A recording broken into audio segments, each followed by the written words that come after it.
খুলনার কয়রা উপজেলার অন্তাবনিয়া বাজারে সম্প্রতি চুরির ঘটনা বেড়েছে।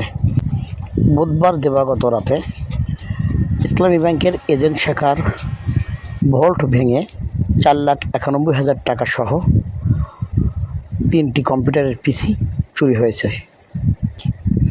এর আগে ইমাম আশরাফ হোসেনের বাড়ি থেকে স্প্রে দিয়ে অচেতন করে 3 থেকে 4 ভরি স্বর্ণ অলংকার সহ নগদ টাকা চুরি হয়। তার এক সপ্তাহ আগে পার্শ্ববর্তী আব্দুস সালামের দোকান থেকে প্রায় 2 লাখ টাকা চুরি হয়ে যায়। চুরির ঘটনা বেড়ে যাওয়ায় এলাকাবাসী উদ্বিগ্ন রয়েছে। এলাকাবাসী প্রশাসনের আশু হস্তক্ষেপ কামনা করছেন।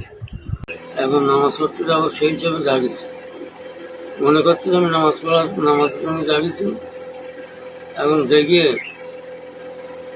আমি তাদের পাশে ঘড়ি ছিল, ঘড়িতে টাইম জেগে 11:30 হয়েছে, সকাল 11:30। 11:30 আমি আমার মারে এখন শিখিল 11:30 হয়েছে, কিন্তু নামাজ পড়তে যাবো।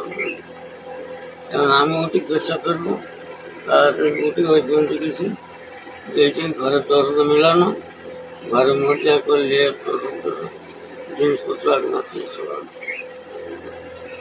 কি হারাইছে আপনাদের? আমাদের হারাইছে ওই যে আপনার আমাদের বড় বৌমার চেন ছিল, আর কানে দুটো ইয়ে ছিল, দুটো ইয়ারিং ছিল, আর আপনার ওই নাতিনিটা বিয়ে দিয়েছি গত বছর, বড় একটা চেন আর কানের একটা লাগে। আর আমাদের কথা হয়েছে যে আপনি দেখবেন ঢাকায় আছে ওই নাইটিটার একটা আংটি তৈরি করবেন আমাদের মন্ত্রণালয়। মানে স্বর্ণ অলংকার নিচে কয় ভরির মতো হবে সব মিলে আনুমানিক? সব মিলে আপাতত তার বেশি 3-4 ভরি টরি হতে পারে আনুমানিক নাকি? আচ্ছা, আর টাকা নিছে নাকি? নগদ টাকা ছিল? 5,000 টাকা ছিল, সেটা নিছে। তো 11টার দিকে উঠে যখন আপনি দেখলেন তখন এরপরে কি হয়েছে? আপনার শরীর কেমন ছিল? আমার তখন আমি উঠতে পারতেছি, কাঁপছিলাম, পুড়ে যাচ্ছি। আমার তখন ওটার ওষুধ দেওয়ার নেই, এখন মা তো উঠতে পারতেছে। কয়জন ছিলেন বাড়িতে? বাড়িতে আমার 3 জন, আমরা 2 জন আর আমার মা। মানে আপনারা স্বামী স্ত্রী 2 জন আর আছে আপনার মা, এই 3 জন ছিল। আচ্ছা, তার ছেলে কয়টা আপনার? ছেলে 2টা। তারা কি ছিল না? কোথায় থাকে তারা? তারা ঢাকা। মানে আপনি এখনো স্বাভাবিক না? আর এমনি এর আগে তো সুস্থ ছিলেন নাকি? নামাজ কালাম পড়াই সব কিছু করি। এই মসজিদে কি নামাজ আপনি পড়ান? এই মসজিদে আমাদের বাজার মসজিদ। ও, আপনি নামাজ পড়ান। তো এই 2-3 মানে যাইতে পারতেছেন না?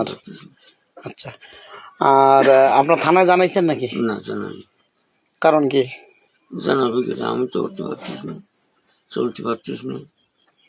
মানে এখন জানানোর মতো তেমন লোকজন নাই, তাই তো? তেমন লোকজন নেই। আর তারপরে মনে তেমন কিছু জাগেনি যে জানি কি করবো। না, তারপরে যে কোনো চুরি হয়ে গেলে থানায় তো অভিযোগ করতে হয়। এটা জানি, কিন্তু সেই পরিবেশ আমি করতে পারি। করবেন কিনা অভিযোগ? আমি করতে গেলে তো আমাদের যেতে হয়। থানায় গেলে অভিযোগ লিখে নিবে তারা। তারপরে পয়সা করি লাগে। পয়সা করে লাগবে কেন? অভিযোগ করতে তো পয়সা করে লাগে না। শুনেছি লাগে যদি তৈরি করতে গেলে। ওই হয়তো কম্পিউটার কম্পোজ করে লিখে নিতে 50 টাকা লাগতে পারে, এই ছাড়া কিছু না।